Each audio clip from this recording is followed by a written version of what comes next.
जेरैहाय हिन्दु मुस्लिम ख्रिस्टियान होननानै फर्मफोराव फिलआप खालामनायाव थायो।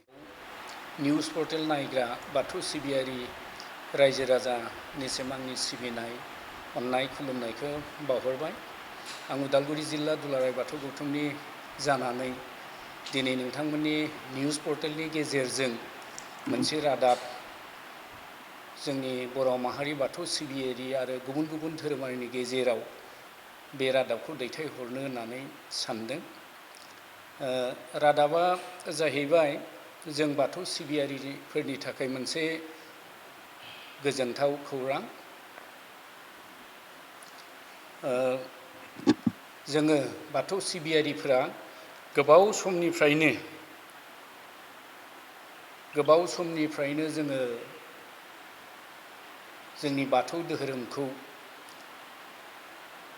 आरजिआइनि गेजेरजों नांथाबनानै जोंनि बाथौ धोरोमखौ जिकुनु फर्माव बा सेन्सासाव बिदिहै कलिउम थानाय हिसाबै जोङो नागिरबोबाय थादों। जों मिथिनो मोनो गुबुन गुबुन धोरोम जेरैहाय हिन्दु मुस्लिम ख्रिस्टियान होननानै फर्मफोराव फिलआप खालामनायाव थायो। नाथाय बाथौ धोरोमखौ जोङो बिदि कलिउमाव नुवा। जायनि जाहोनाव जों बेखौ मिथिनो मोनो जोंनि बाथौ सिबियारिफोरा गावखौनो हिन्दु होननानै हिन्दुआवसो फिलआप खालामनायाव हिन्दु होननानै लिरना हरो। आसलथे जों बाथौ सिबियारिफोरा हिन्दु नङा, जों बाथौसो। आरो बाथौ हिसाबै जोङो बे आसामाव आरो आसामनि खाथि खाला रायजोआव बेफोरखौ नायोब्ला जोङो सेकेन्ड लार्जेस्ट सुबुं अनजिमा थानाय मोनसे बर' माहारि। आरो बे बर' माहारिया जोङो सेन्सासाव जायगा मोननानै बा जोंनि माखासे फर्मफोर फिलआप खालामनायाव जोङो बाथौ बे कलिउमखौ मोननांगौ, फिलआप खालामनो मोननांगौ, बिब्दिहै जोंहा सावरायबोनाया जाबाय थादों। आरो दुलाराय बाथौ गौथुमा बे बिथिङाव सेन्ट्रेल गभर्नमेन्टजोंबो रायलायबाय थादोंमोन जाहाथे जोंनो बे राहाखौ खालामना होयो। नाथाय जोङो मोनसे गोजोनथाव खौरांखौ मोननो हाबाय दाख्लैबावै। क'क्राझारनि जोंनि जि बाथौ ट्रेडिसनेल एन्ड कालचारेल सेन्टार बिनिनो मानगोनां मुस्रि सारदा प्रसाद मोसाहारि चेयारमेन बिथांमोननि दैदेननायाव आसाम सरकारनि गेजेरजों भारत सरकारनिसिम जि मोनसे मेम'रेन्डाम हैदोंमोन, बे मेम'रेन्डामनि गेजेरजों बिथांमोना जोंनो दुलाराय बाथौ गौथुम आरो बिदिहै बाथौ ट्रेडिसनेल एन्ड कालचारेल सेन्टारनि चेयारमेन बिथांनो लाइजाम गांसे दैथायहरबाय जे बर'फोरनो फैगौ सेन्सासाव बाथौ बे कलिउमखौ सेन्सासाव लाखिनाय जागोन, बे बाथ्राखौ मिथिहोहरबाय। दा मिथिहोहरनायखौ जों लाइजामखौ नुनो मोननानै जोङो बाथौ धोरोमारि हिसाबै जोङो जोबोद गोजोननाय मोनदों। आरो जों आसा खालामदों जिहेथु जोंहा फैगौ 2027 मायथाइयाव भारत नाङैनो मोनसे सेन्सास जागोन, पपुलेसन सेन्सास। बे सेन्सासाव बेवहाय जों आसा खालामदों जे जोंना रिलिजनाव बाथौ कलिउमाबो थागोन होननानै जोङो आसा खालामदों। आरो बे जाफुङोब्ला जोङो बाथौ सिबियारिफोरनि थाखाय जोबोद मोजां जागोन। जोङो गोबां बाथौआरिफोरानो जोंनिया बुंबाय थायो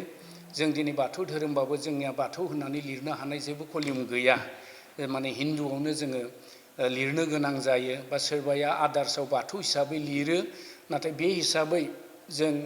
गासै आसामाव बेसेबां सुबुं अनजिमा जोङो बाथौआरि दङ बेखौ जोङो मिथिनो मोना। आरो गमामायै बे सेन्सासनि गेजेरजों जामारोब्ला जोङो बाथौआरिया बेसेबां दङ बेखौ जोङो मिथिनो मोनगोन। गुबुन मोनसे बाथ्राया जाबाय मा, जोङो दुलाराय बाथौ गौथुम हिसाबै बुंदोंब्लाबो जों बाथौआरि हिसाबै जोंहा गुबुन गुबुन दालाय बाथौफोर दङ। फ्राय 59 बाथौसो दङ जोंनियाव सारा आसाम नाङै सिबिनाया। बाथौआनो, नाथाय सिबिनाय खान्थिया एसे आलादा आलादा। दा बेवहाय जोंनि जि 58 गुबुन गुबुन बाथौफोर दङ, बे गासै बाथौआरिफोरखौनो जों दिनै नैबे मेसेजनि गेजेरजों खावलायनो सानदों जाहाथे इयुनाव सेन्सास सेन्सासनि गेजेरजों जाफोर सेन्सासनि खामानि जागोन बा गुबुन हाबाफारिफोर जागोन बेफोराव जोंनि बाथौ सिबियारिफोरा बयबो जाहाथे बे रिलिजननि कलिउमाव जाहाथे बाथौखौ लिरो बेखौ खावलायनाय थाबाय आरो जोङो भारत सरकार आरो आसाम सरकारखौबो जोङो साबायखर बावदों जे जोंनो फैगौ सेन्सासनि गेजेरजों 2027 मायथाइयाव जानो गोनां सेन्सासनि गेजेरजों बे सेन्सास खालामनायाव बाथौ धोरोमनि कलिउमखौ जे बिथांमोना सोगोन बे बाथ्रा खोथा होनायनि थाखाय लोगोसेनो जोङो बाथौ ट्रेडिशनेल कालचारेल सेन्टारनि मासिगिरि आरो लिंथुमगिरि बिथांमोनखौबो जोङो गोसो गोरबोनिफ्राय साबायखर बावदों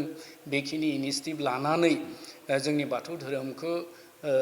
मुलुग दरबाराव लांनायनि बेलायाव बा मुलुगाव बयजोंबो मिथिजानाय बे मोनसे खामानि मावनायनि थाखाय जों आसा खालामदों आरजिआइनि गेजेरजों रेजिस्टार जेनेरेल अफ इन्डियानि गेजेरजों खालि सेन्सासल' नङा गुबुन गुबुन फर्मफोर फिलआप खालामनाय बे फर्मफोराव बाथौ धोरोमनि बे बाथौ कलिउमा जाहाथे थायो बेखौ जोङो आसा खालामदों आरो बेखौ मिजिं खालामनानैनो जोङो दिनै नैबे प्रेस मिट बेखौ जोङो लिंनाय जादों जों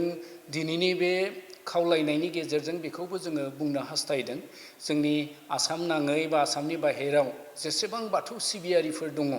बाथौ सिबियारिफोरा जोंहा गाबोननि दिनाव जोंहा माइनाव फोरबो दङ आरो बे माइनाव फोरबोजों लोब्बा लाखिनानै जाहाथे जोङो बयबो आर'ज खालामो जों जाहाथे मोनफुंनो हायो बा बाहायफुंजायो बेनि थाखाय सारा आसाम नाङैनो आसामाव बाहेरायाव थानाय जोंनि बाथौ सिबियारिफोरा गुबुन गुबुन बाथौ सिबियारिफोरा 52 बाथौ सिबियारिफोरा गावबा गाव धोरोमाव थानानैब्लाबो गावबा गाव फोथायनायजोंब्लाबो जिहेतु बाथौ धोरोम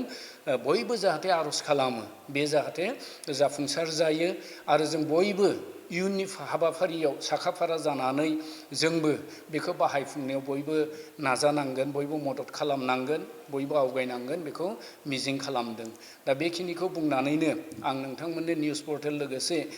जोंनि आसाम आरो आसामनि बाहेरायाव थानाय गासै बाथौ सिबियारिफोरनो उदालगुरि जिल्ला बाथौ धोरोमनि जानानै गोसो गोरबोनि सिबिनाय खुलुमनायखौ बावहरनानै आंनि फोरमायथिनायखौ एसेयावनो फोजोबबाय गोजोन्थों बिनि अनगायैबो